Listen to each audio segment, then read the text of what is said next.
설 연휴 보내셨습니까? 아마 그 어떤 명절 특선 영화보다도 더 짜릿한 올림픽 경기들 보면서 풍성한 명절 보내셨을 것 같은데요. 어젯밤 열린 이상화 선수의 레이스가 특히 그랬죠. 일본의 고다이라 선수에 막혀서 3연속 금메달은 실패했습니다만 경기가 끝난 뒤에 서로가 서로를 격려하고 축하하는 그 모습에서 진짜 스포츠 정신이 무엇인가, 진정한 품격을 느낄 수 있었습니다. 그런데요, 이번 주도 올림픽의 감동은 이어질 테지만 정치권의 답답함은 나아질 기미가 보이지 않습니다. 강원랜드 특혜 채용 수사 외압 논란에 휩싸인 권성동 법사위원장 때문에 국회가 멈춰버린 지 벌써 열흘입니다. 민생법안 처리도 함께 멈췄습니다. 오늘이 얼었던 대동강물도 풀린다는 우수죠. 얼어서 멈춰버린 국회도 이제 그만 풀리기를 바라면서 월요일 아침 다시 일상으로 돌아온 아침, 김현정의 뉴스쇼 출발합니다.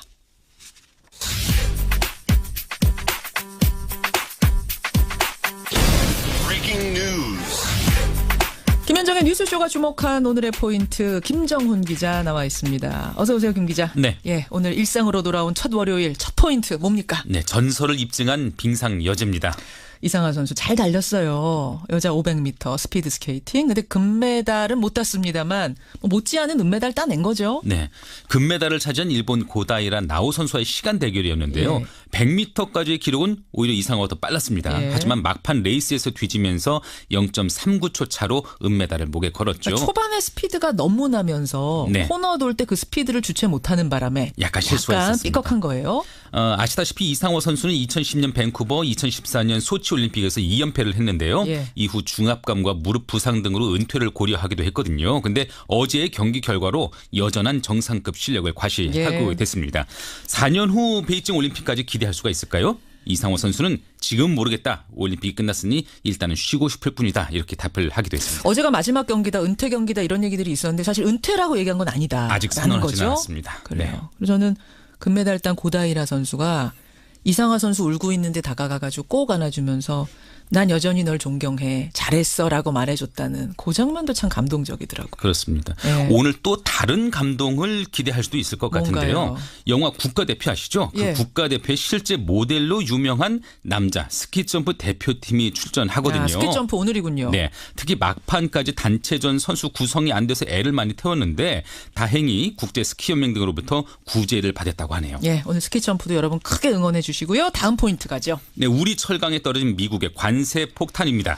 연휴 동안 나온 큰 뉴스인데 좀 묻혔어요. 네. 미국 상무부가 한국 철강, 우리 철강에 대해서 고율의 관세를 부과하는 방안을 내놓은 겁니다. 네, 대상국이 한국을 포함해서 모두 12개국인데요. 예. 이들 나라의 철강에 53%의 관세를 부과하겠다는 것입니다. 53%. 네. 그러니까 과도한 철강 수입이 미국 경제 약화 또 국가 안보를 손상할 위협이 있다 이런 이유를 댔습니다. 그런데 미국의 철강을 수출한 나라 가운데 전통적인 우방은 이번 관세 대상 12개국에 거의 들지 않았고요. 유독 한국만 포함됐다는 사실이 우려되는 대목이죠. 12개 나라는 빼줬는데 왜 우리만 넣었느냐 네. 이거죠. 앞서 미국은 한국산 세탁기 또 태양광에 대해서 긴급 수입 제한 조치까지 발동하기도 했죠. 예, 그러니까 예. 결국은 한미 FTA 개정 협상에서 그 측면에 압박을 가하려는 것 아니냐 이런 해석이 나오는 것입니다. 예. 철강 제품의 고율 관세 부과를 실제 할 것인지 또 구체적인 형태는 어떻게 되는지는 트럼프 대통령이 최종 결정하게 된다고 하네요. 걱정이네요. 예, 마지막 포인트 하나만 더 보죠. 네, 이윤택의 뒤늦은 공개 사과입니다. 예, 연극계에 퍼진 미투 운동 속에 정말 대연출가 이윤택 감독이 도마 위에 올랐어요. 네, 이윤택 감독을 상대로 성추행과 성폭행 폭로까지 잇따라 터져 나오고 예, 있었죠. 예. 이 감독이 10수년 전 어린 단원들에게 성추행 그리고 성폭행까지 자행했다는 것입니다. 뭐 연극계 대부로 알려진 이 감독의 성폭력 파문에서 한국 극작가 협회는 이 감독을 제명하기도 했고요. 예. 이윤택 감독은 사과문을 올리고 모든 자리에서 물러나겠다 이런 뜻을 밝히기도 했습니다. 하지만 파문이 잦아들지 않으면서 오늘 직접 공개 사과를 한다고 하네요. 이윤택 감독이 공개 사과를. 네. 큰 뉴스네요. 여기까지 김정훈 기자 수고하셨습니다. 네. GM이 군산공장을 먼저 폐쇄한 것은 우리 정부의 지원을 끌어내기 위한 압박용이라는 분석이 많습니다. 노조는 한국 GM의 위기는 부실 경영 때문이라며 천막 농성에 돌입했습니다. 통파업을 포함한 전체 경영진들 퇴진운동을 펼치겠다고. 예, 설 연휴를 끝내고 일상으로 돌아온 아침 첫 인터뷰는 앞으로 우리 경제계의 가장 큰 이슈가 될 것 같습니다. 그 사안부터 체크해보죠. 한국 GM 문제입니다. 한국 GM이 군산 공장을 결국 설 직전에 멈춰 세워버렸습니다. 정황은 이렇습니다. 한국 GM은 버틸 수 없을 만큼 적자가 심하다. 그러니까 한국 정부가 지원을 해주든지 아니면 우리는 한국에서 철수할 수밖에 없겠다. 이런 겁니다. 미국 본사가 이런 의사를 밝히는 와중에 우선적으로 군산 공장의 가동을 전면 중단시켜버린 건데요. 정부가 지원을 해줘야 된다. 안 된다. 갑론을박은 이미 시작이 됐습니다.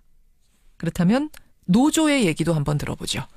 전국금속노조 한국GM지부 군산지회의 김재용 지회장 연결이 돼 있습니다.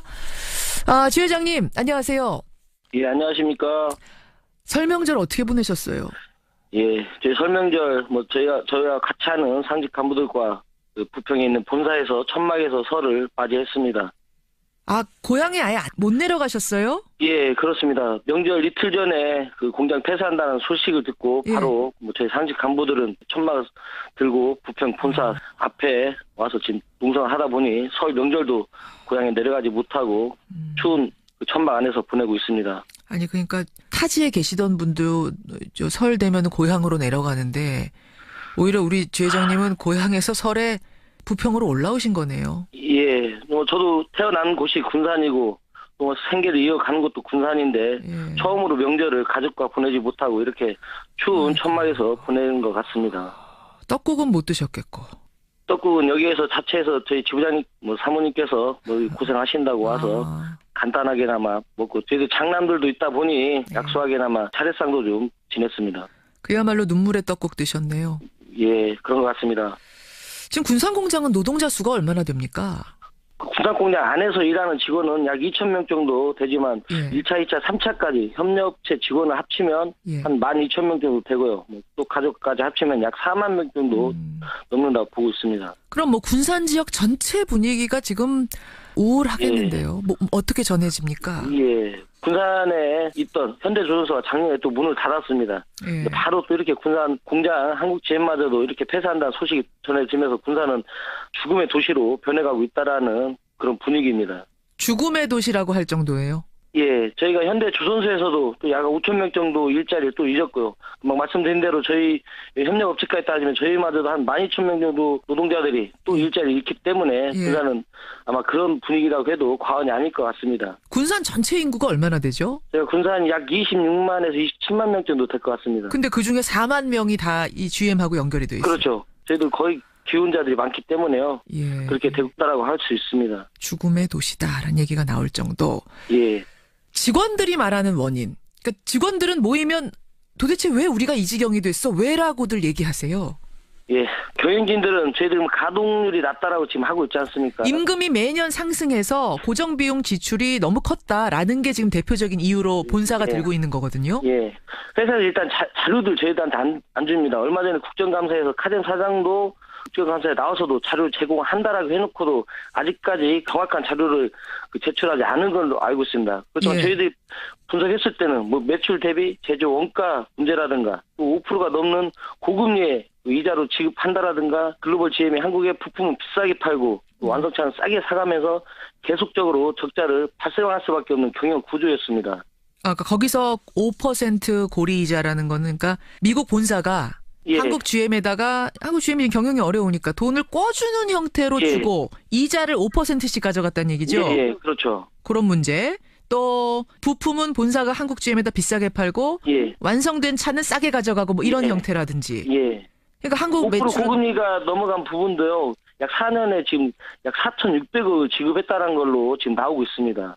근데 한국 GM도 미국 본사의 일부분인데 왜 그렇게 했다고 생각하세요? 그럼 정확한 분석은 안 되지만 하면 FTA 재협상이라든가 이런 부분 통상 압력 그런 압박을 가하기 위한 부분도 있는 것 같고요. 또 저희가 봤을 때는 공장 간 나라 간 경쟁 그런 부분도 가는 것 같습니다. 그래서 그게 무슨 말씀이세요? 나라 간 공장 간의 예. 경쟁을 시켰다 본사가? 예. 대남만 사장도 뭐 언론에서 나오지 않습니까? 유일하게 GM 공장 중에 한국이 완전히 고임금 저효율 그런 그 공장으로 만들고 있으면서 그렇게 하면서 나라 간에 각 나라 간별로 경쟁을 시켜서 고임금이라든가 이런 나라에서는 조금씩 뭐 물량을 줄인다라든가 뭐 철수 끝도 비치고 있는 상황인 것 같습니다. 그러니까 지금 들리는 얘기로는 예. GM이 멕시코하고 아르헨티나 공장이 있잖아요. 예. 한국은 보니까 임금도 계속 올려줘야 되고 세계 물량은 지금 점점 안 팔리는 쪽으로 가고 예. 이러다 보니까 한국 공장에서 철수하기 위한 수순을 밟았던 게 아니냐 이런 얘기들 나오던데 예. 직원들도 동의하세요? 예. 작년 임금 협상 때도 그랬고요. 또 이번 임단협에서도 또 그들이 얘기하는 건 그렇습니다. 20만 대 그 신차를 예. 줄 수 있도록 검토하겠다. 그 대신 우리 노동조합에서 최대한 빨리 임단협을 마무리 지어야 되고 우리한테 뭐 자구책을 마련해야 된다 하면서 이게 또 국가 경쟁 상대가 멕시코가 될 수 있다라고 하고 있습니다.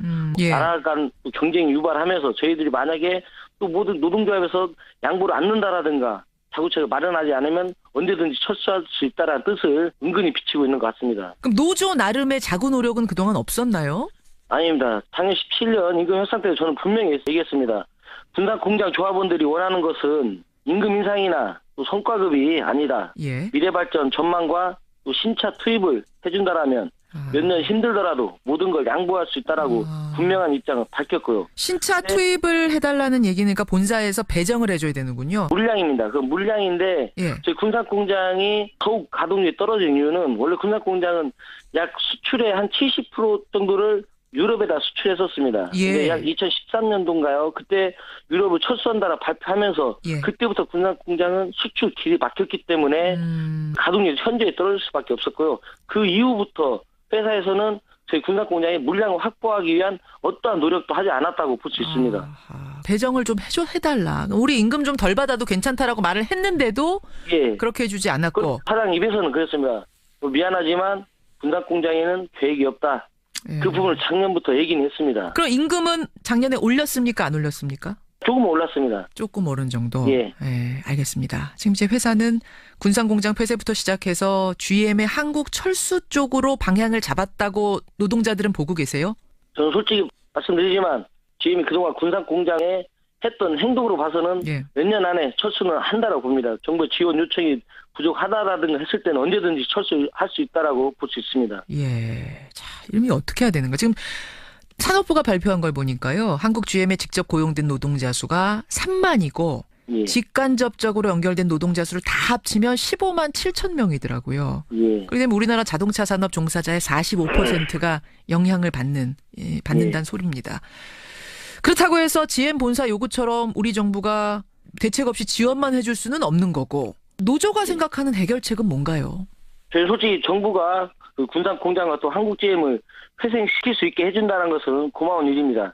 하지만 GM 자본 특성상 예. 투자보다는 이렇게 정부에 계속 지원 요청만 하고 또 나중에 철수한다는 또 소리를 다시 할 수 있으니 철저하게 경영에 대하여 정부나 또 산업은행에서 모든 걸 파악할 수 있게 제도적으로 보완과 또 법적인 것을 마련해야 된다고 생각됩니다. 정부가 지원을 해준다 한들 몇 년 지나면 또 이 소리 할 거다. 예. 똑같은 일은 또 반복될 거다. 예, 맞습니다. 정부가 일단 경영을 철저하게 들여다봐야 된다. 개입해야 된다 예. 이 말씀이세요. 그래서 아까 말씀드린 뭐 매출 대비 제조 원가라든가 예. 고금리 이자 문제라든가 이런 부분들을 정부에서 법을 강화하든 해야 제2의 쌍용차 사태는 막을 수 있다고 봅니다. 쌍용차도 마찬가지로 외국 자본이 들어와서 기술만 그렇죠. 빼먹고 이전했지 않습니까? 여기 한국 GM도 마찬가지인 것 같습니다. 예를 들어서 신규 투자 계획을 어떻게 잘 들고 오느냐, 지금까지 잘못된 것에 대해서 어떻게 책임지느냐 여부에 따라서 정부가 지원을 해줘야 된다고 생각하세요?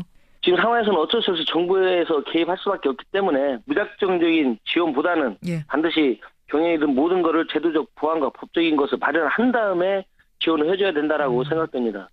지금 국민들 여론은 사실은 좀 싸늘합니다. 예. 이런 경험을 몇 번 했고 예. 지원해줘봤자 밑빠진 독에 물 붓기처럼 별 소용없이 무너진 기업들도 많았고 결국은 다 국민들 혈세로 되는 거기 때문에 아예 지원해주지 말자라는 여론도 많거든요. 어떻게 보세요?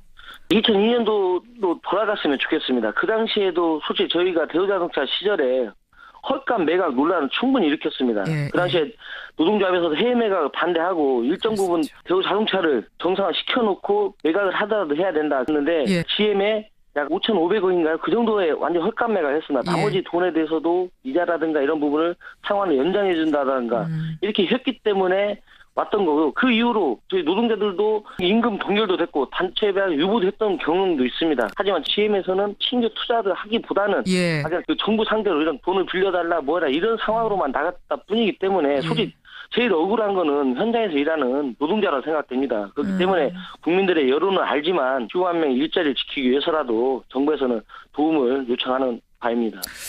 대우차 때부터 계셨어요, 우리 지회장님은? 예, 제가 96년도에 입사했습니다. 대우차가 GM에 헐값 매각되던 그 순간도 그러니까 생생히 기억을 하시는 거군요. 예, 당연하죠. GM 예. 사모펀드에 우리 대우차가 넘어간다. 이게 과연 이쪽으로 팔리는 게 맞느냐 그러냐 뭐 이런 얘기들. 그 당시에는 전체 한국 경제가 안 좋았기 때문에 저희가 호응도 못 받은 게 있었지만 예. 그 당시 정권에서도 너무 무리하게 해외 매각 쪽으로 방향을 바꾸지 않았나 그런 생각이 들고 있습니다. 거기서부터 단추가 잘못 끼워졌다. 되돌릴 수 있다면 되돌렸으면 좋겠다. 이런 예, 얘기들을 요새 맞습니다. 하세요. 예. 알겠습니다. 예, 지금 정부에서는 특히 당정이 고용 재난 지역으로 군산을 선포하는 걸 검토 중이라고 합니다. 예. 오늘 아침에 나온 뉴스인데요. 상황을 좀 지켜보겠고요. 뭐 군산 지역 분들 생각하니까 마음이 좀 안 좋습니다. 예. 예. 힘내시고요. 지켜보겠습니다. 고맙습니다. 예, 고맙습니다. 예, 전국 금속노조 한국 GM지부 군산지회의 김재홍 지부장이었습니다. 김성환의 행간 시사평론가 김성환 씨 나오셨습니다. 어서 오십시오. 네, 안녕하세요. 떡국은 많이 드시고 오셨습니까? 너무 많이 먹어가지고요. 살이 찐 것 같아요. 어떻게 보내셨어요, 진짜 연휴? 갑자기 방금 전에 그 얘기하셨지만 제 아이는 네. 떡국을 3그릇 먹었다고 나이가 3살이 더 먹었다고 주장을 하더라고요. 순수해요. 역시 아이들. 아니요, 뭐 세뱃돈을 더 받기 위한 전략인 것 같습니다. 그럼 우리 안 먹은 사람들은 안 먹는 겁니까, 나이? 아니요, 뭐 그렇게 해도 먹긴 먹겠죠. 설 연휴 사실 뭐 저 평창올림픽 중계 보느라고 네. 지루한 줄 모르고 보냈다. 고향에 안 간 분들도 그런 얘기들 많이 하더라고요. 저는 진짜 먹고 자고 평창 동계올림픽 TV 중계 보고 그런 분들 많아요. 이것만 했습니다. 가장 인상 깊었던 장면은? 컬링이 제일 재밌었다. 컬링의 컬링. 재발견을 했다. 이런 생각이 들 정도였어요. 진짜로 이번에 컬링의 재발견이라는 얘기 많이 해요. 특히 김트리오 너무 네. 잘하잖아요. 그러니까 우리 야구 중계 보는 느낌이었어요. 예, 예. 너무 복잡해 경기룰이. 저는 보다가 약간 스트레스 받았어요. 하나 잘 만들어 놓으면 톡 치고 잘해 놓으면 또 톡 치고. 네. 근데 정말 재밌었어요. 재밌었어요. 예, 한번 해보고 재밌었어요. 싶어요. 이제 오늘- 테니스도 배워야 되죠, 컬링도 배워야 되죠. 배울 거 되게 많습니다. 테니스는 좀 참으셔야 됩니다. 체력이. 행간 뭐 가지고 오셨습니까? 그래서 이제 방금 전에 가장 인상 깊었던 경기 물어보셨잖아요. 예. 그래서 오늘의 행간은 설 연휴에 국민을 웃고 울게 한 평창올림픽 3가지 장면. 세 가지 장면. 네, 이걸 한번 꼽아봤습니다. 세 가지 장면. 첫 번째 장면은 뭡니까? 첫 번째 장면은 2명의 우사인 볼트가 있었다입니다. 우사인 볼트면은 그 육상 선수요? 네, 100m 달리기 세계 신기록 보유자죠. 예. 경기 막판에 막 폭발적인 스피드를 내면서 경쟁자가 없다는 얘기를 듣고 있죠. 그렇죠. 근데 이번 동계올림픽에도 볼트에 비유된 선수가 있었습니다. 아마 아실 거예요. 스켈레톤의 우사인 볼트, 윤성빈 선수 선수입니다. 금메달리스트. 아시아 선수 최초로 썰매 종목에서 올림픽 금메달을 땄죠. 예, 근데 경기 보셨죠? 봤습니다. 저도 조마조마한 심정으로 경기를 봤거든요. 저는 좀 무서울 정도더라고요, 속도가. 왜냐하면은 스켈레톤 같은 경우에는 보통 0.0 몇 초 차이로 금은 맞아요. 동이 갈리거든요. 예. 근데 굉장히 싱거웠어요. 2위와 1.63초나 차이가 났습니다. 그렇죠. 이걸 달리기로 비유하면요, 50m가 넘게 차이가 나는 거예요. 그런 거예요. 이게 워낙 속도가 빠르니까 어허. 이렇게 차이가 많이 나는 금메달을 거의 본 적이 없다, 이런 얘기가 나올 정도입니다. 예. 더군다나 스켈레톤 경기 같은 경우에는 이 경기를 주최한 국가의 선수가 굉장히 유리해요. 왜냐하면 그 트랙에서 많이 움직여봤기 그렇죠. 때문에. 그렇죠. 그런데 그런 얘기까지 전혀 듣지 않을 정도로 엄청난 격차로 깨끗하게 이번에 이긴 잘했기 거죠. 때문에. 네, 맞습니다. 맞습니다. 그러니까 윤성빈 선수가 과거 인터뷰에서 이렇게 얘기했어요. 그 10년 동안 우사인 볼트에 비유됐던 선수가 두크루스라고 하는 선수가 있어요. 스켈레톤 선수. 예, 어떻게 두크루스를 볼트와 비유하느냐? 두크루스가 훨씬 위대하다, 이렇게 얘기를 했거든요. 윤성빈이. 이번에 두크루스 꺾고 올림픽 금메달 땄잖아요. 야. 그러면 뭐가 되는 거죠? 볼트보다 두크루스보다 더 위대한 선수가 되는 거네요. 윤성빈이. 근데 박수 쳐주고 싶습니다. 네, 시작한 지 맞습니다. 얼마 되지도 않았는데 네, 그러게요. 전설이 됐어요. 네. 윤성빈 선수. 또 한 명의 우사인 볼트는 누굽니까? 최민정 선수입니다. 아 진짜 잘했어요. 예, 여자 쇼트트랙 1500m에서 이 금메달을 땄죠. 근데 저는 이 최민정 선수한테 더 박수를 보내고 싶은 게 사실은 500m에서 실격을 당하는 상당히 컨디션이 안 좋고 우울해졌을 법한 상황에서 그걸 다 털고 딴 금메달이잖아요. 별명이요. 얼음공주래요. 얼음공주. 멘탈이 강해서. 예, 얼굴 표정도 변화가 없었다 그래요. 맞아요. 근데 마지막에 금메달 따고 난 다음에 막 눈물 펑펑 흘리던데요. 예. 근데 막판에 한 몇 바퀴 남겨놓고 난 다음에 폭발적인 스피드로 이 다른 선수들을 앞질러 갔잖아요. 막판 스퍼트가 누가 그러더라고요. 기아 변속하는 줄 알았다. 저도 정말 그 생각했거든요. 갑자기 기아 변속하는 듯이 막 튀어나가는 그 스퍼트. 그러니까 얼음판을 볼트처럼 뛰었다 이런 얘기도 나옵니다. 예. 두 명의 우사인 볼트 감동의 첫 장면. 두 번째는 뭡니까? 두 번째 감동의 장면, 두 번째 인상 깊은 장면은 울 줄 알았지만 활짝 웃었던 선수가 있었다입니다. 울 줄 알았지만 웃었다? 네, 얼음공주 최민정 선수가 눈물 펑펑 쏟을 때 4위로 들어오고도 격려를 해준 선수 있었죠. 아, 김아랑 선수. 예, 여자 대표팀 마돈니라고 불리는데요. 예. 과거 우리 선수 모습 보면은 메달을 딴 선수는 감격의 눈물, 못 딴 선수는 아쉬움의 눈물을 흘렸잖아요. 그렇죠. 근데 요즘에 메달 못 따도 굉장히 좀 쿨해요, 선수들이. 예. 그러니까 최 선수를 오히려 김 선수가 안아주면서 잘했다 격려도 해주고 이런 모습 보면서 막 그 댓글에요. 우리 며느리 삼고 싶다. 너무 성격 좋아. 아, 그런 댓글도 달렸어요. 예, 뭐 그런 얘기도 있다 그럽니다. 김아랑 선수. 네. 그러니까 본인이 최선을 다했으면 메달과 관계없이 나는 만족합니다. 나는 즐겼습니다. 이게 멋있는 거예요. 김아랑의. 그런데 그런 내공이 쉽지 않죠. 그렇죠. 또 한 명의 선수가 있었습니다. 임효준 선수. 임효준 선수는 이제 금메달 땄잖아요. 네. 그러니까 남자 쇼트트랙 1000m 결승에서 헝가리 선수에게 반칙을 당해서 서유라 선수와 함께 넘어졌잖아요. 거기서 넘어졌죠. 그러니까 서유라 선수는 동메달을 그나마 땄거든요. 예. 근데 메달을 따지 못했어요. 굉장히 속상하죠. 속 상하죠. 근데 경기가 끝난 뒤에 툭툭 털어버리고 개주에서 금메달 따가지고 오겠습니다. 네. 이렇게 얘기하고 서유라 선수를 오히려 격려하는 모습이 굉장히 보기 좋아 보였습니다. 맞아요. 울 줄 알았는데 웃게 한 선수, 웃었던 선수 두 번째 장면으로 꼽으셨고 평창올림픽 마지막 장면은 어떤 거요? 마지막 장면은 웃을 줄 알았지만 결국 울었던 사람도 있었다입니다. 웃을 줄 알았는데 울고만 사람? 네. 누구요? 도종환 문체부 장관하고 민주당 박영선 의원입니다. 그러니까 한국 쇼트트랙의 전매 특허라고 불리는 기술이 날 들이밀기잖아요. 네, 예. 경기 막판에 이렇게 발 쑥 내밀잖아요. 그렇죠. 그게 98년도에 나가노 동계올림픽 100m 결승에서 김동성 선수가 보여줬던 기술이었거든요. 근데 이번 올림픽에선 얼굴 들이밀기 신공을 보였던 사람이 있었다 이렇게 불리고 있는데 그 두 사람이 그 당사자로 꼽힙니다. 그러게요. 그러니까 일단 취지는 좋았어요. 가서 응원해 주겠다. 이걸로 네. 간 것까진 좋았는데 그 후에 불미스러운 일이 생긴 거죠. 그러니까 아이스하키 남북 단일팀 일본과 여자 선수들이 경기에서 졌거든요. 네. 막 눈물 펑펑 흘릴 때 그때 도종환 장관이 벤치에 나타났어요. 그러니까 장관 의식하느라고 선수들이 뭔가 이렇게 세리머니도 못하고 마지막 경기였는데 그래서 괜히 거기 간 거 아니냐 이런 이제 비난을 샀고요. 예. 박영선 의원도 윤성빈 선수가 금메달 딸 때 출입 통제된 장소에 들어갔잖아요. 그러게요. 이것 때문에 특혜 아니냐 이런 논란이 그러니까 티켓은 휩싸였습니다. 가지고 있었다고 해요. 하지만 출입이 통제돼서 부모도 못 들어가는 그곳에 가서 어떻게 사진을 찍었느냐 이게 네. 지금 논란이 된 거죠. 또 딱 중계 장면에 얼굴이 보이는 바람에 오히려 더 그러게요. 논란이 커졌죠. 여기까지 울고 웃은 사람들 설 명절 평창 정리해봤습니다. 수고하셨습니다. 네, 고맙습니다. 김현정의 뉴스쇼 2부 출발합니다. 설 연휴 동안 평창 보면서 이 장면 기억났습니다. 인상적이었습니다. 이런 문자도 많이 들어오고요. 김부탱 선수하고 최민정이 시상대에서 손하트하는 모습 이런 거 인상적이었다 문자 들어오고 또 군산에서 문자 보내주신 분도 계세요. 김성진님. 연이은 공장 폐쇄로 살얼음 걷는 기분입니다. 다른 업종들까지 모두 타격을 받고 있다. 지금 군산은 이런 분위기 생생하게 전해주고 계십니다. 자, 설 민심, 여러분의 설 민심 또 평창 소감 문자로 보내주시고요. 오늘 2부에서는 정치권이 느낀 설 민심부터 좀 점검을 하고 가겠습니다. 사실은 밥상머리 명절 민심이란 게 정치권의 풍향계 같은 거죠. 특히 지방선거를 앞두고 있기 때문에 정치권은 더 바싹 촉각을 곤두세우고 민심을 돌아봤다고 합니다. 1, 2, 3당까지 체크하겠습니다. 각 당이 파악한 설 민심 들어보시고요. 연휴 동안 뭐니 해도 가장 관심이 뜨거웠던 곳은 평창. 그중에서도 쇼트트랙입니다. 최민정 선수 참 잘했고 심석희 선수 넘어져서 참 안타까웠고 그랬죠. 이 모든 것을 현장에서 본 분 전희경 해설위원. 알고 보니까요. 전희경 해설위원은 이번에 해설위원이면서 동시에 싱가포르 팀의 감독 자격으로 왔다고 합니다. 전희경 감독인 거 알고 계셨어요?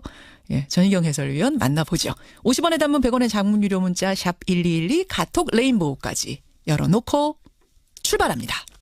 명절 연휴에 모아지는 여론은요. 민심의 풍향계입니다. 여러분은 밥상머리에서 어떤 얘기들 나누셨나요? 우선은 평창 동계올림픽 볼거리가 워낙 풍성했고 또 정치권은 설 직전에 바른미래당하고 민주평화당이 출범하면서 지방선거 구도엔 어떤 영향이 있을까 이런 큰 관심사도 있었죠. 자, 여러분 집안의 민심은 어땠는지 문자를 좀 받으면서 오늘 진행하겠습니다. 여러분이 파악한 그 지역의 민심, 여러분 집안의 민심 보내주시고요. 그 사이에 정치권이 읽은 민심 직접 들어보죠. 5개 당을 모두 연결하면 좋겠습니다만 시간상 오늘은 1, 2, 3당까지 연결을 하겠습니다. 먼저 여당 갑니다. 더불어민주당 박용진 원내부대표 연결을 하죠. 박용진 의원님 안녕하세요. 예, 명절 잘 보내셨어요? 아이고 저는 잘 보냈습니다. 새해 복 많이 받으시고요. 예, 새해 복 많이 받으세요. 여당이 느끼는 설 민심 뭐라고들 하시던가요? 원래 그 설 끝나면 국회의원들한테 이 정치인들한테 물어보잖아요. 설 민심. 예. 그거 다 아전 인수예요. 다 좋을 대로 해석하는 겁니까? 그럼요. 다 좋을 대로 해석하는 거라서 제가 말씀드리면 그거는 여당에서 볼 때 그렇게 됐으면 하는 바람을 많이 섞는구나 이렇게 느끼시면 될 것 같고요. 감안하고 듣겠습니다. 예. 일단 그 대통령과 정부에 대해서는 여전히 기대와 응원이 더 많았어요. 왜냐하면 평창올림픽에 여러 악재가 사실은 있었거든요. 북미 아이스하키 리그에서 선수 참여가 안 한다든지 소련도 국가 단위로 참여를 못하게 한다든지 이게 평창 흥행에 상당히 이제 악재였고요. 있었죠. 또 북한의 어떤 안보 위협 이런 문제도 상당히 만만치 않은 사안이었는데 이런 문제가 대략 이렇게 해결이 되면서 평창올림픽이 스타트가 돼서 많은 흥행과 관심 속에서 진행되고 있다는 점 그리고 평창올림픽이 그 우려했던 안보 위기 속에서 진행되는 게 아니라 새로운 화해와 그 대화의 계기가 됐다고 하는 점에서 국민들이 많은 기대를 갖고 계시고요. 그래서 한반도 운전자론을 가지고서 이 문제를 다 컨트롤하겠다고 했던 대통령의 그런 계획과 다짐이 잘 진행되고 있는 것 같아서 국민들께서는 아직 많은 기대와 응원을 해주고 계시는 것 같습니다. 그런 부분. 운전자론, 한반도 운전자론 잘하고 있다. 평창올림픽 잘하고 있다. 기대와 응원이 더 많은 민심이었다. 네. 근데 제1야당 자유한국당 논평 어제 들으셨어요? 네, 들었어요. 민심이 문재인 정권을 떠나고 있다는 걸 피부로 느끼는 설이었다. 이렇게 야당은 파악했다고 하는데요. 자유한국당은? 제가 말씀드렸잖아요. 아전 인수 시간이라고. 그러니까 근데 제가 볼 때 자유한국당은 이 아전 인수를 넘어서서 자기 최면을 거는 수준인 것 같고. 무슨 말씀이세요? 자기 최면 수준이다? 이게 지금 모두가 평창올림픽 성공을 바라는데 이 평양올림픽이라고 자기들이 만들어 놓은 그 프레임에 스스로가 갇혀가지고요. 진짜로 평양올림픽이 되길 바라는 푸닥거리하는 수준으로 보여요. 그래서 저는 원래 야당이 국민들의 관심과 애정이 모이는 그쪽에 더 열심히 가서 응원도 하고 또 그 자기들 이 평창올림픽 성공을 해서 뭘 하고 있는지를 잘 홍보도 하고 그러셔야 되는데 사실 거의 안 보입니다. 이 응원하는 물결 속에서 자유한국당 안 보이고요. 평창올림픽 성공을 위한 국회 차원의 노력에도 보이지 않고 오히려 이제 이런 악담만 들어오시니까 국민들은 성공하라고 바라고 있는 평창올림픽을 평양올림픽이다라고 그 푸닥거리를 해버리시면 푸닥거리하는 수준이다. 아전 인수다. 뒤에 정태욱 대변인 나오시거든요. 정태욱 의원. 제가 그 부분은 좀 질문 드리도록 하고. 네, 그래 주세요. 이제 설 지나고 올림픽 끝나고 나면 정치권의 지방선거 모드로 접어듭니다. 민주평화당, 바른미래당까지 공식 출범을 하면서 사실은 새로운 다당 체제로 이제 재편이 됐습니다. 이 정치판, 정치 구도에 대한 민심은 어떻게 읽으셨어요? 일단 정치권의 이합 집산에 대해서 국민들이 기본적으로 좋아하진 않으세요. 그리고 왜냐하면 자기들의 이익을 중심으로 움직인다고 생각하시기 때문에 지금 이 상황을 이합 집산으로 보고 계신다. 바른미래당과 민주평화당을 그렇게 보시는 것 같고요. 다만 그 정치적으로는 몇 가지 포인트가 있죠. 그동안은 국민의당이라고 하는 제3당 프레임에 갇혀서 그 여당이 하는 일에 무조건 반대하거나 가운데서 줄타기만 하려고 있었던 그 자세에서요. 한 그 18분 정도가 지금 그 민주평화당으로 나오셔서 그분들은 적어도 대북 정책과 관련해서는 한반도 평화와 관련해서는 그 여당이 맞고 또 김대중 노무현 정부의 이 그 대북 정책을 계속 계승하겠다라고 하는 입장이시기 때문에 적어도 무조건 반대라고 하는 측면에서는 좀 벗어나서 합리적인 논의가 가능하겠다라고 하는 이런 기대가 있고요. 그리고 아마 그 뭐 중도 보수 이렇게 보는데 그 바른미래당도 그 자유한국당과는 다른 차별성을 보여야 되기 때문에 무조건 반대의 프레임 악다군이 쓰는 것처럼 보이는 그런 푸닥거리 야당의 모습은 아닐 거라고 기대를 해요. 그런 면에서 합리적인 국회 운영이 가능할 수도 있다. 여당으로서 더 그런 부분을 좀 노력을 하도록 하겠습니다. 이거 뭐 목표니까 박용진 의원님 편하게 말씀하셔도 되는데요. 17개 광역단체장 가운데 한 몇 곳 정도를 지금 민주당은 목표로 삼고 있어요. 공식적으로 9+알파. 그렇죠. 플러스 알파. 공식적으로는 그렇고 비공식적으로는 뭡니까 그럼? 영남에서 그동안 못했던 그거는 꼭 좀 그 광역자치단체장을 얻었으면 하는 바람이 있고요. 그거는 뭐 여러 가지 의미에서요. 우리 정치의 가장 고질병이었던 지역감정, 지역구도가 깨진다라고 하는 의미도 큰 의미니까 그렇게 좀 됐으면 좋겠고요. 또 수도권 저희가 지난번에 이루지 못했던 수도권 3개 지역에서 서울, 경기, 인천을 모두 다 저희가 승리할 수 있으면 더 바랄 게 없겠고. 서울, 경기, 인천 다. 또 주도권을 그동안 뺏겼던 호남에서의 이것도 좀 찾아왔으면 좋겠고. 뭐 바람만 얘기하시라니까 좀 많네요. 그럼 9+알파인데 알파가 상당히 많이 들어가는 거네요. 그렇죠? 욕심이니까요. 역시 지금 광역단체장 중에서 서울시장 가장 관심 높은 곳은 서울시장인데 여기 민주당 수성이 가능하리라 보십니까? 자체적으로는? 지금으로서는 그렇게 보죠. 그러나 선거라고 하는 건 또 국민 민심이라고 하는 건 절대 장담해서는 안 되거든요. 특히나 저희가 치열한 경선을 치러야 되는데 이게 국민들 보시기에 서울 시민들 보시기에 아이고 예쁘다 잘한다 이렇게 하실 건지 아니면 내부 경선을 통해서 눈살찌 뿌리는 일이 벌어지게 되면 서울 장담할 수 있다. 저 그렇게 생각하지 않고요. 내부에서 잡음이 발생하면 수성 쉽지 않을 거다. 네, 그게 첫 번째고 두 번째로는 또 야당이 단일화 프레임을 작동시킬 수도 있다고 봐요. 지금 바른미래당은 안철수 전 대표 등판론이 나오고 있거든요. 예, 그렇습니다. 그래서 어쨌든 이기고 보자 프레임에 이제 시작이 되면 자유한국당과 바른미래당 중심으로 해서 야당 후보들 간의 이합 집산이 이루어질 수 있고요. 또 어떻게 보면 색깔이 비슷한 그 정의당에서 또 서울시장 후보를 내게 되면 개혁적인 진영에서는 표의 분산 효과가 나타날 수도 있기 때문에 이런 면에서 또 지금 나타나는 지표를 가지고 서울시장은 우리 거 이렇게 생각할 수는 없다. 알겠습니다. 그래서 끝까지 긴장 늦춰서는 안 된다 이렇게 생각하고 있습니다. 여기까지 설민심 박용진 의원의 아까 아전인수식이라고 하셨는데 감안하고 들었습니다. 여기까지 말씀 듣죠. 고맙습니다. 네, 새해 복 많이 받으십시오. 복 많이 받으십시오. 민주당 먼저 만나봤습니다. 이어서 제1야당으로 가겠습니다. 자유한국당 정태욱 대변인 만나보죠. 정태욱 의원님 안녕하세요. 예, 설 잘 쉬셨어요? 저 설거지도 열심히 하고 잘 먹고 돌아왔습니다. 설민심 어떻게 파악하셨어요, 자유한국당은? 정치적인 걸 떠나가지고 명절 분위기가 많이 활력이 떨어졌다는 느낌을 많이 가지고 있습니다.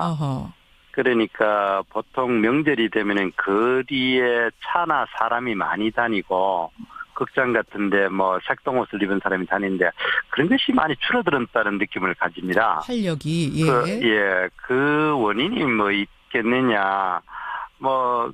최저임금제라고 굳이 이야기는 하지 않겠습니다만 어쨌든 중소자영업자나 소상공인들이 이 생활이나 이제 경영 활동이 상당히 위축되고 있다는 느낌을 좀 가졌고요.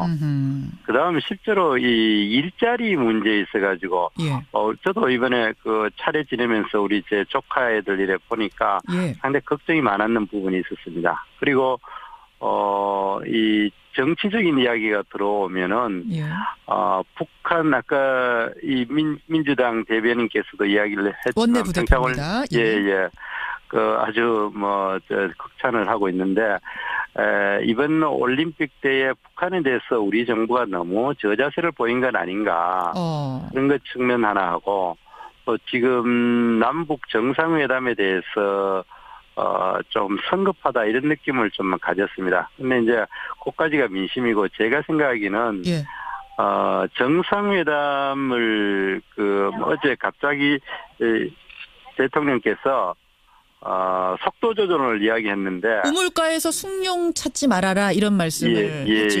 대통령이. 그렇게 했는데 문재인 대통령은 북한에 대해서 항상 이래 말을 쉽게 바꿉니다. 옛날 작년에도 6월 29일 날 북한이 미사일을 이래 화성 14호입니까? 쏘고나니까 국제가 공제가 강력하게 제재와 압박을 하겠다 해놔놓고 그다음부터 나흘 후인가 7월 4일 날은 신베를린 선언이라가 엄청난 대북 유화 정책을 발표하고 그러거든요. 말바꾸기라고 보시는 거예요? 지금 우물가에서 숭늉 찾지 말라는 이 이야기가? 저는 그래 생각합니다. 아마 북한하고 우리가 모르는 데서 아마 대화를 하고 있을 거예요. 그런데 그게 아마 북한의 요구 조건이 워낙 강하니까 아마 좀 이제 속도 조절을 하고 실제로는 말로는 그렇게 하고 실제로는 다른 협상을 엄청 하하고 있을 거라고 생각합니다. 물론 그런데 어떤 정보가 있고 그런 건 아닙니다만은 속도 조절과 말 바꾸기는 다른 건데 우물가에서 숭늉 찾는 격으로 묻지 말아라라고 실제로는 엄청나게 속도를 내고 있는 거죠. 얻는데 국민들이 한테 이야기할 때는 속도 조절이나 이야기 해놔놓고 실제로는 아마 정상회담을 서두르기 위해서 엄청난 지금 협의가 진행되지 않을까 저는 그렇게 의심을 하고 있습니다. 그렇다면 말 바꾸기는 아닌 것 같은데, 그러니까 미국과 어떤 공조 체제를 다시 확인하는 측면에서 우물가에서 숭늉 찾지 말고 이제 같이 가자라는 이런 의미는 아니었어요. 이렇게 하든 저렇게 하든 어쨌든 이 정부가 여러 가지 겉으로 국민들한테는 속도 조절을 하지만은 속으로는 어떻게든 정상회담에서 상당히 조바심을 내가 협상을 할 거라는 생각을 저는 지울 수가 없습니다. 자유한국당이 파악하는 민심은 그렇다 이런 말씀이세요.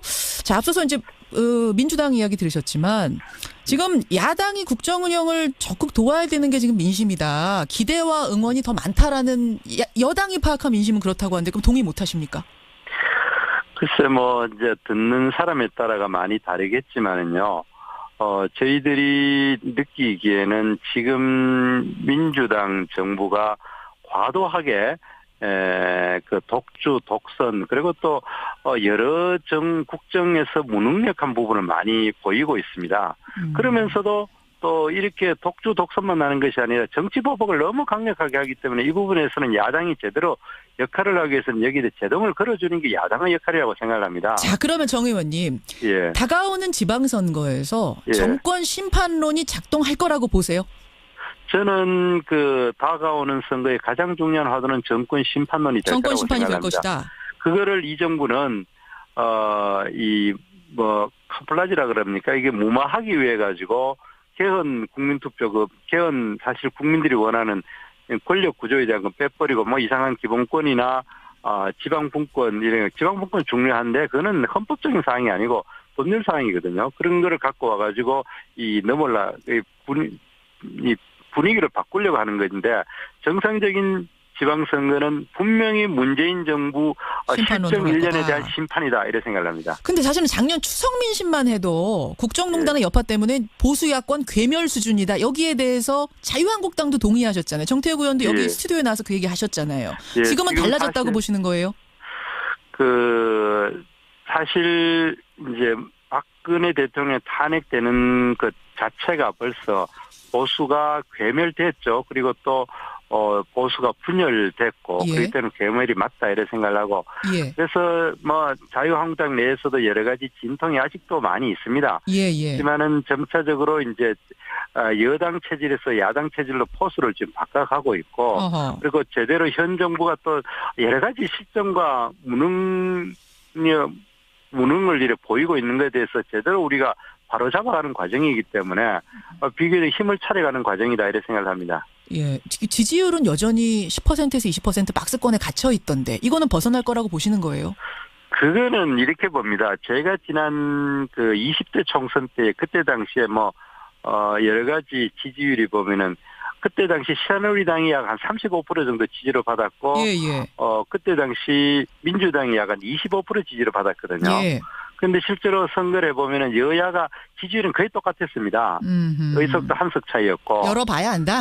예, 사전 지지율이라는 건 의미 없다? 그런데 지금 우리가 한 20% 아래 위로 이래 왔다 갔다 하는데 약 한 5% 정도만 올라가고 민주당이 지금 40%라는데 한 35% 정도 되면은 막상 지방선거 때 가면은 항상 여당은 여론조사하면 조금 더 나오는 경향이 있기 때문에 알겠습니다. 아마 호각지세를 이루지 않을까 저는 그렇게 생각합니다. 홍준표 대표가 광역단체장 선거에서 6 플러스 알파, 6 플러스 알파 얘기하시더라고요. 이게 당 차원에서도 이 정도 보세요, 목표? 실제로 그렇게 되지 않을까 그래 생각을 합니다.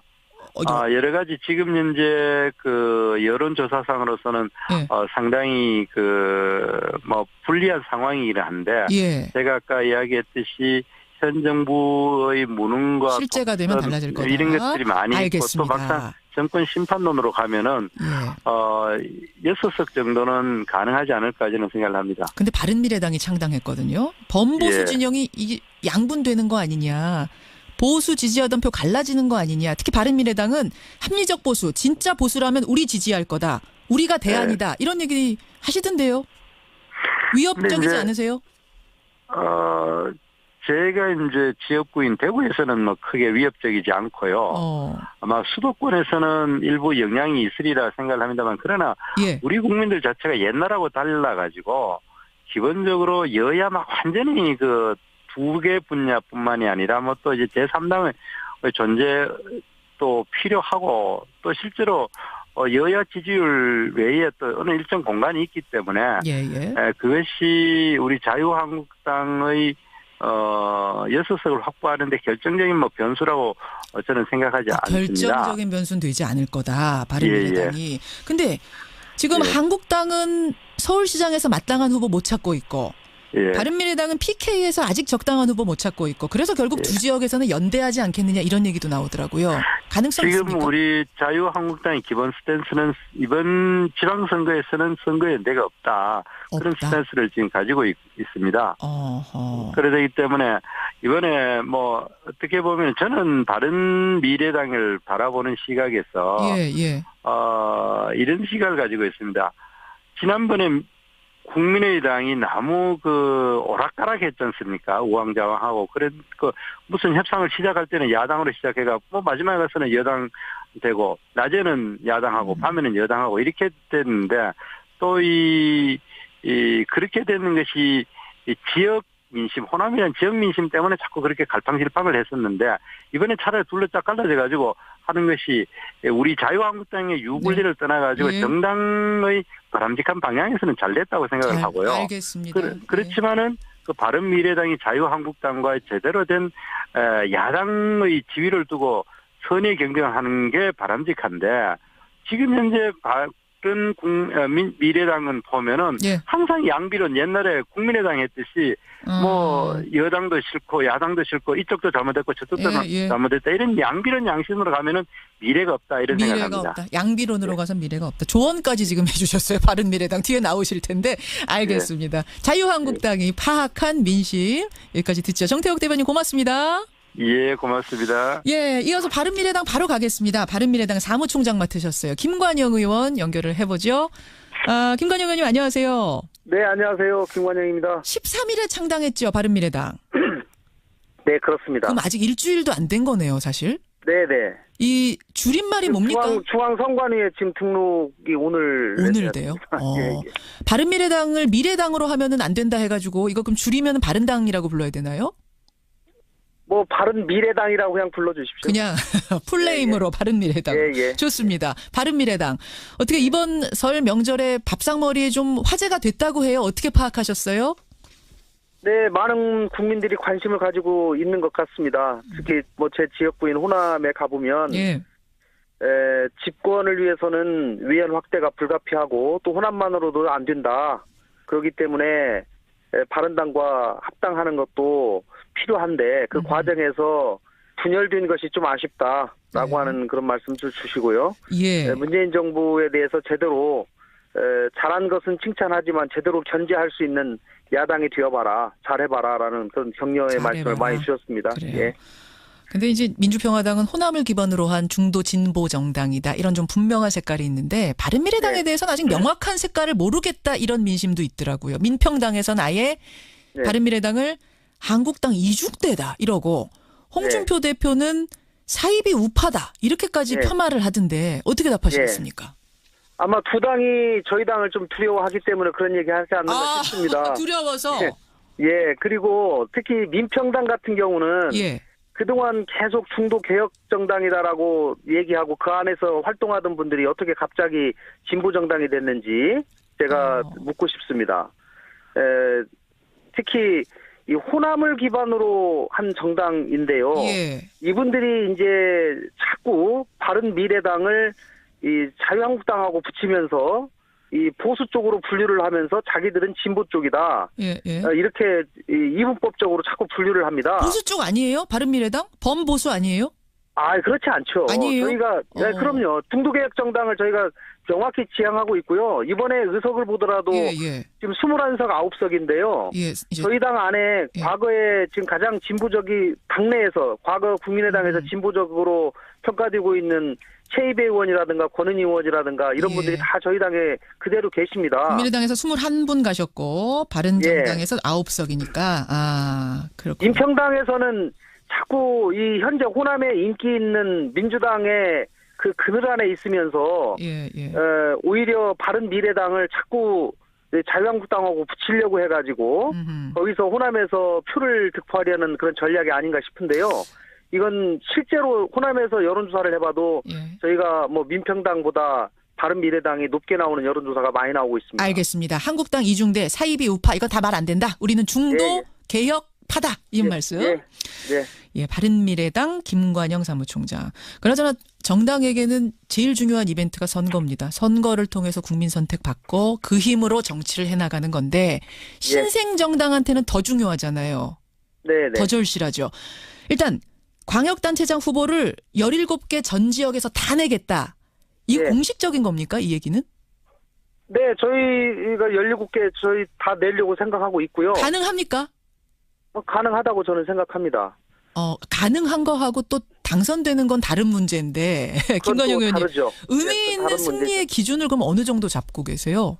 저는 광역단체장 저희가 3석에서 4석 정도는 얻는다고 하고 또 전국 지지율 이번에 25% 이상 얻는다고 하면 저희들은 의미 있는 선전이라고 보고요. 전국 정당 지지율이 만약에 30% 가까이 된다고 하면은 그리고 2등으로 된다고 하면은 대단히 성공적이라고 생각합니다.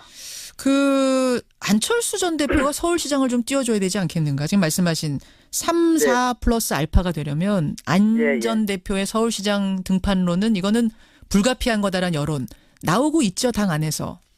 저희 당에서 안철수 후보의 서울시장 등판론을 요구하는 목소리가 높아지고 있는 것이 사실입니다. 사실이죠. 예. 안 전 대표가 마음의 준비를 좀 하고 있답니까? 그쪽에 답은 옵니까? 아직 명확한 답은 하지 않으셨고요. 안 대표께서는 여러 가지 가능성을 놓고 고민하고 계신 것으로 알고 있습니다. 고민 중. 김관영 의원 개인적으로 나가셔야 된다 생각해요. 하세요? 어떻게 생각하세요? 예, 저는 나가시는 것이 당을 위해서 본인이 그동안 헌신해오고 노력한 그런 일관된 메시지와도 맞지 않는가 싶고요. 서울시장에 출마를 했을 때 전국적인 관심도뿐만 아니라 또 서울시장 내에 그 밑에 있는 기초단체장들까지 또 광역의원, 기초의원들까지 영향을 받을 수 있기 때문에 상당히 중요한 서울시장 출마가 의미를 갖는다고 생각합니다. 근데 안철수 대표가 나갔다가 혹시라도 안 되면 정말 이거 대선까지 나갔던 분인데 서울시장 안 되면 사실 그걸로 정치 인생 끝이기 때문에 상당한 도전이거든요. 상당한 도전. 뭐 정치라고 하는 것이 이제 그런 도전, 끊임없는 도전을 또 해야 되는 것이고요. 사직생의 각오로 하신다고 하면 저는 오히려 승리의 가능성이 높아진다고 생각합니다. 안철수 대표가 어느 정도 마음의 준비하고 있는 거군요. 지금 말씀 들어보니까 어느 정도 가닥 잡힌 것 같은데요. 가닥을 뭐 잡혔다기보다는 하여간 많은 가능성을 놓고 고민하시는데요. 특히 당 창당 이후에 그 지방선거가 가까이 오면서 그 출마에 대한 요구가 높아져 가고 있는 건 사실이기 때문에 또 안 대표가 일관되게 당에서 어떤 결정이라도 하고 결정을 해주면 따르겠다라고 말씀을 하셨기 때문에 그쪽으로 사실상은 가고 있는. 알겠습니다. 바른미래당. 짧은 질문인데 이거 마지막으로 드릴게요. 아까 전에 국민의당에서 21석 가고 바른정당에서 9석 갔기 때문에 우리는 우파 아니다, 범보수 아니다라고 하셨어요.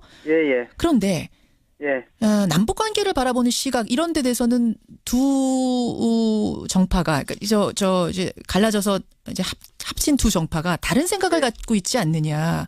여기에 대해서 어떻게 생각을 모을 것이냐. 이거 많이들 궁금해하십니다. 어떻습니까? 네. 아무래도 생각이 다른 두 정파가 모인 것이 사실이고요.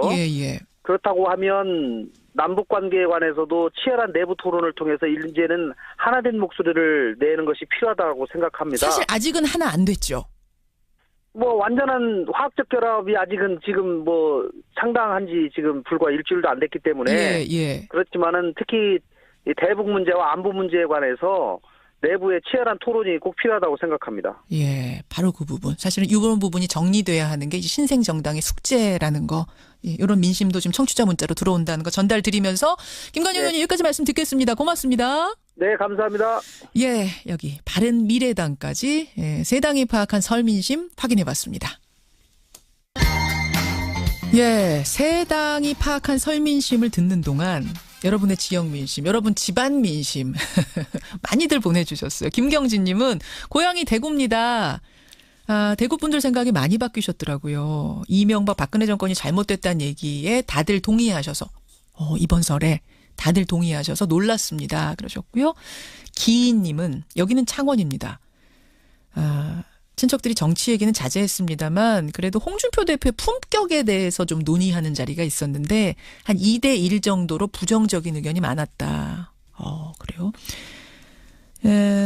2501님 20, 30대는 정치에 관심이 없었습니다. 오히려 국회의원 세비를 최저임금으로 낮춰야 된다는 이거 지금 국민청원 올라갔잖아요. 여기에 대한 의견이 많이 나왔다 하셨고요.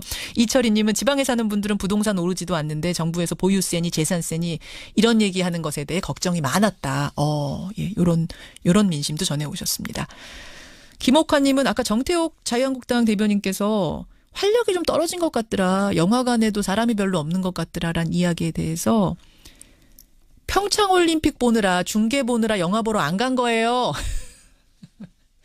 사실 저도 이 얘기 하고 싶었는데 사실은 영화보다 더 재미있는 중계를 하니까 영화관에 많이 안 갔을 수도 있어요. 고맙습니다. GM 얘기 참 많이 들어오네요. 차경민님, 김성진님, 6506님 외 많은 분들이 노동자들은 참 안 됐지만 이게 정부에서 이렇게 지원하는 게 맞는 거냐에 대해서 부정적인 문자들을 많이 보내주고 계세요. 좀 더 지켜보겠습니다. 고맙습니다. 변상태 기자 어서 오십시오. 잘 지내셨습니까? 떡국은 몇 그릇 드셨습니까? 3그릇 먹었습니다. 3그릇. 3살 드셨군요. 아까 김성환 씨 아들 논리에 의하면 3살 드시고 오신 거예요. 그런 겁니까? 올림픽도 열심히 보시고요.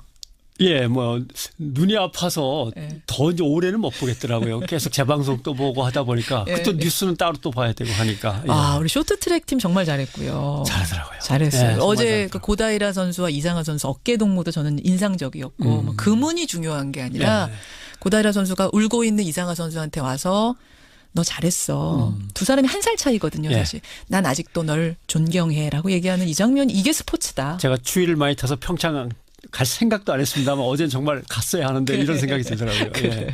오늘 기자수첩에서도 올림픽 얘기를 좀 하신다면서요. 오늘 올림픽에 대해서 정치 사회학적으로 좀 평가를 해봐야 될 것 같습니다. 이번 평창 올림픽 개막 직전에 북한이 참가하겠다라는 희망을 제시하면서 이 올림픽에 민족의 가치, 평화의 가치를 접목시켜 보려는 게 민심의 큰 흐름이었습니다. 그렇죠.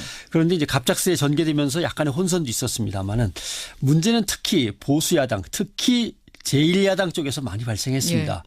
이번 평창 올림픽을 철저하게 권력의 헤게모니 내지는 정파적인 차원에서 자꾸만 접근한 게 문제가 된 거죠. 그래서 나온 게 평양올림픽론 아니었습니까? 그렇죠. 오늘 평양올림픽으로 둔갑한 우리의 평창올림픽이 개막하는 날입니다. 개막식에 참가는 하겠지만 참 착잡한 심정입니다. 이렇게 얘기했죠. 이게 자유한국당 홍준표 대표 발언이죠. 표정을 보니까 어디 장례식에 간 표정으로 이렇게 얘기를 하던데 이후에 자유한국당은 평양올림픽으로 몰고 가는데 올인했습니다. 남북선수단의 한반도기 공동입장 얘기가 나오니까 올림픽에 태극기가 실종됐다라고 했는데 올림픽 경기장 내에 태극기가 너무 넘쳐나서 뻘쭘해졌고 그러게요. 서열 2위에 김영남 온다니까 그 사람은 그저 얼굴 마담에 불과하다. 공연단장인 현송월만도 못하다라고 이제 깎아내렸는데 김여정이 왔어요. 그렇죠. 김정은 위원장의 동생이자 최측근 실세라는 김정 씨가 온 거죠. 참 대단한 게 제1야당이 이 자유한국당이 한 달 내내 지금 그러고 있어요. 정말 끈질겨요. 그러다가 또 뭐 남북 단일팀 한반도기 반대 서한을 국제올림픽위원회에 보낸 또 튀는 국회의원도 있지 않았습니까? 그렇습니다. IOC는 북한을 올림픽에 참여시키면서 평창올림픽 판을 키우려고 오히려 한국 정부를 압박하고 있는데 그것도 모르고 한국 정부가 정치적인 목적으로 북한을 막 끌어들이려고만 한다. 이렇게 이제 엉뚱한 서한을 보냈다가 이제 뻘쭘해지고 또 사진 찍으러 또 갔더군요. 그래도. 그다음 여자 아이스하키 남북 단일팀 이건 스포츠 정신의 훼손이다라고 젊은 층을 계속 부추기면서 북한한테 부정적인 여론몰이를 하려고 했습니다마는 어떻게 단합된 팀 플레이가 살아나면서 응원이 그쪽으로 또 쏠렸어요. 그래서 올림픽 남북 단일팀이 노벨 평화상 후보가 돼야 한다. 이런 얘기가 오히려 외국에서 나올 정도로. 그러게요. 누가 그런 얘기를 하더군요. 뭐라고요? 자기네 대통령이 노벨 평화상 탄다니까 그것도 못하게 방해한 사람들인데 뭐 오죽하겠어요. 또 그렇게 생각하니까 너무나 또 당연한 일 같이 여겨지기도 하고. 아무튼 정상회담 이거 이적행위다 또 강변을 했는데 국민의 77%가 남북 정상회담을 찬성하는 걸로 나오고 또 속된 말로 뻘쭘해지는 순간이었고 우리 정부도 상당히 신중하게 접근하겠다. 그렇게 함부로 접근할 건 아니다라고 나오고 있습니다. 거기다가 뭐 이런저런 소동이 벌어질 때마다 덕 좀 보려고 계속 물고 늘어졌습니다마는 어려웠죠. 결국 이거는 지방선거를 앞두고 설 연휴에 보수 세력의 결집을 위한 사랑방 여론이 좀 뜨거워지게 바라면서 바라면서 한 게 아닌가. 흑색 선전을 계속 퍼뜨리려고 했던 목적인 건 알겠습니다만은 자유한국당의 지지율은 오히려 하락하고 더불어민주당이 올라갔습니다. 그러니까 지금 올림픽과 스포츠와 정치 얘기를 하시니까 저는 이제 과거 사례들이 떠올라요. 사실 올림픽 역사를 쭉 보면은 올림픽을 정치적 헤게모니로 이용한 사례가 상당히 많았죠. 많았죠. 그러나 조금씩 차이가 있습니다. 한번 보면 첫 번째 케이스는 독재 권력이 자기의 흉험한 정체를 감추고 정치적 지지를 국제적인 지지를 끌어내려고 올림픽을 이용한 거. 독재 정권이 어떤 사례 있어요? 1936년 히틀러의 베를린 올림픽. 그다음에 요건 잘 모르시겠지만 1940년 일본 도쿄의 하계 올림픽. 요거 전쟁 준비를 하면서 1940년. 근데 이것은 중일 전쟁으로 올림픽이 무산됐습니다. 그다음에 두 번째 케이스는 이념이 서로 다른 국가 간의 올림픽을 통해서 국력을 과시하고 세계 지배 헤게모니 싸움에 이용하려고 한다. 이건 어떤 올림픽이 그랬죠? 1980년 미국 레이크 플래시드 동계올림픽. 이때는 대만을 갖다가 깎아내리면서 밀어내고 중국을 갖다 끌어들인 이런 것도 있고요. 그렇죠. 1980년 모스크바 하계올림픽. 이거는 소련이 아프가니스탄을 침공했다고 해서 서방 64개국이 출전을 거부했죠. 완전 반쪽 올림픽이 됐던. 여기에 복수를 하려고 1984년 미국 LA 올림픽 때는 공산권 14개국이 또 참가하고. 안 나왔던. 아주 극단적인 예는 자신들의 정치적인 목적 달성을 위해서 올림픽을 테러의 타겟으로 삼은 경우도 있죠. 그 유명한 미넨 올림픽 그렇습니다. 아닙니까? 정말 끔찍한. 그런 점에서 이번 대한민국 평창올림픽은 아주 독특한 케이스입니다. 아무도 문제 제기를 안 하는데 개최국 내부에서 정치적 헤게모니를 다투기 위해서 정파 세력이 올림픽을 훼손시켜도 좋으니 그냥 뭐든 헐뜯어보자라면서 달려든 케이스가 이번 평창올림픽이에요. 내부 갈등으로. 그러게요. 아주 올림픽의 획기적인 연구 사례가 될 거로 생각이 됩니다. 왜냐하면 올림픽을 국가 지배 권력이 애국주의를 이끌어내서 정치적으로 이용하려고 한 것도 아니고. 근데 저는 별로 연구 대상 안 될 것 같은 게 실패한 거 아니에요. 지금 글쎄요. 올림픽 열기 상당히 뜨겁고 누가 이거를 평양올림픽이라고 더 이상 하는 사람 없는데. 네. 아무튼 중요한 것은 올림픽이 말씀하신 대로 국가 권력이나 자본에 의해서 오염될 뻔한 것을 또 국민이 지켜낸 그런 올림픽이 돼버렸어요. 과거와 달리 미디어가 발전하고 시민 스스로가 미디어를 확보한 상태에서 과거처럼 쉽게 이용되지 않는 거죠. 또 하나 스포츠가 시대 발전에 따라 이제는 시민의 자발적인 문화행위, 즐거움을 누리는 행위의 가치가 엄청나게 커졌습니다. 그러니까 올림픽 단일팀 할 때도 우리 정부가 당황하는 그런 일이 벌어졌던 거고 제1야당이 이렇게 몰고 가려고 해도 잘 몰고 가지질 않는 거고 그런 점에서 이것은 새로운 시대 변화를 잘 인식하고 다음 또 스포츠 재전들을 준비해야 될 거다 이런 생각을 하는 거죠. 그래요. 스포츠맨십에 대해서 다시 한번 생각해 봤습니다. 오늘 기자 수첩 변상욱대 기자 수고하셨습니다. 고맙습니다. 예, 설 연휴 동안 가장 관심이 뜨거웠던 곳 평창이고요. 이번 주 역시 평창의 감독은 쭉 이어질 겁니다. 그래서요, 오늘 화제 인터뷰는 그 가운데서도 가장 뜨거운 사랑을 받았던 종목 쇼트트랙 얘기를 좀 해보겠습니다. 내일 다시 한번 쇼트트랙 경기장이 뜨겁게 달아올 예정인데요. 남자 500m에 임효준, 황대헌, 서일아 선수 출전하고요. 여자는 최민정, 심석희, 김아랑 선수가 1000m 개인전 그리고 3000m 계주까지 내일 다 펼칩니다. 내일 밤이 상당히 들썩들썩할 것 같죠? 명절 후유증 좀 털어버릴 겸 우리 미리 한번 들썩여 보겠습니다. 쇼트트랙에서 4개의 금을 보유한 분, SBS 진희경 해설위원 연결을 해보죠. 진희경 위원님 안녕하세요. 예, 안녕하세요. 저는 전희경입니다. 죄송합니다. 제가 변상욱대 기자고 평창 얘기를 흥분해서 하다 보니까 죄송합니다. 설 후유증 용서해 주시고요. 네. 전희경 위원님, TV에서 목소리는 일단 잘 듣고 있습니다. 네. 아니, 설은 어떻게 보내셨어요? 평창에 계시는 분들은? 여기 이제 식당에서요. 떡국도 줬고요. 네, 뭐 각종 뭐 윷놀이라든지. 윷놀이도 해요? 윷놀이도 이제 그 선수들 이제 편의시설 안 내부에서 윷놀이도 있었고요. 그다음에 계기차기 이렇게 해서 한국 전통 놀이를 즐길 수 있는 그런 문화의 장도 마련돼 있었고요. 그렇습니다. 좀 그래요. 음식이 좀 다른 날보다는 좀 색달랐습니다. 색달하게 푸짐하게. 네. 그러니까 외로운 줄 모르고 뭐 뜨겁게 보내셨네요. 설 명절은. 사실은 그도 그럴 것이 우리 선수들이 참 잘했습니다. 우선 최민정 선수. 500m에서 실격당해가지고 과연 그 컨디션으로 잘할 수 있을까 했는데 보란 듯이 금메달. 현장에서도 짜릿하셨죠? 네, 그렇죠. 아무래도 500m 좀 많이 아쉽긴 한데요. 최민정 선수가 좀 집중을 많이 했었던 유독 애정을 가졌던 경기였는데 조금 아쉬웠고요. 1500은 워낙 잘 타는 종목이에요. 진짜 본인이 되게 자신 있어하는 종목이고 그랬기 때문에 그렇죠. 뭐 아주 월등한 기량을 보이면서 우승을 했죠. 아니 그 막판 스퍼트 내는 모습 우리가 아까도 말했습니다만 정말 기아 변속하는 것처럼 막판에 튀어나가는 그건 어떻게 그럴 수가 있습니까? 같은 쇼트트랙 선수가 보시기에. 끊임없는 본인의 노력에 의해서 되지 않았을까. 최민정 선수는 타고난 것도 좀 있고요. 그렇죠. 원래 좀 천재과에 속하는데 거기다 노력을 너무 많이 하니까 당할 자가 없는 것 같아요. 천재과에 속하는데 거기다 노력까지. 네. 심석희 선수는 좀 걱정이에요. 혹시 어떻게 넘어지고 나서 컨디션 좀 체크해 보셨어요? 아니요, 넘어지고 나서는 제가 만나보지는 못했는데요. 저도 좀 걱정이 살짝 되긴 하는데, 아직, 경기가 다 끝난 건 아니니까.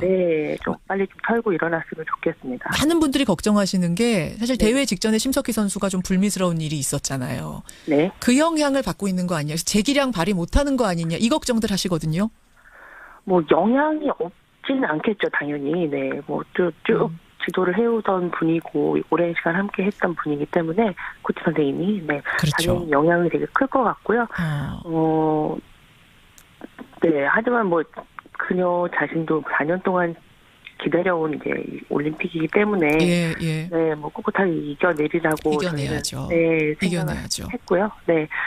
영향을 안 받을 수는 없는 거예요, 심리적으로. 그렇죠. 그건 솔직한 말씀이에요, 지금. 그래서 지금 일단 경기의 반이 지났으니까 좀 더 이렇게 힘을 내줬으면 좋겠습니다. 지금 청취자 4522님 외에 많은 분들이 심석희 선수 가서 많이 좀 격려해 주세요. 이런 문자 보내주고 계세요. 격려가 참 이제 힘이 되는 건 사실이고요.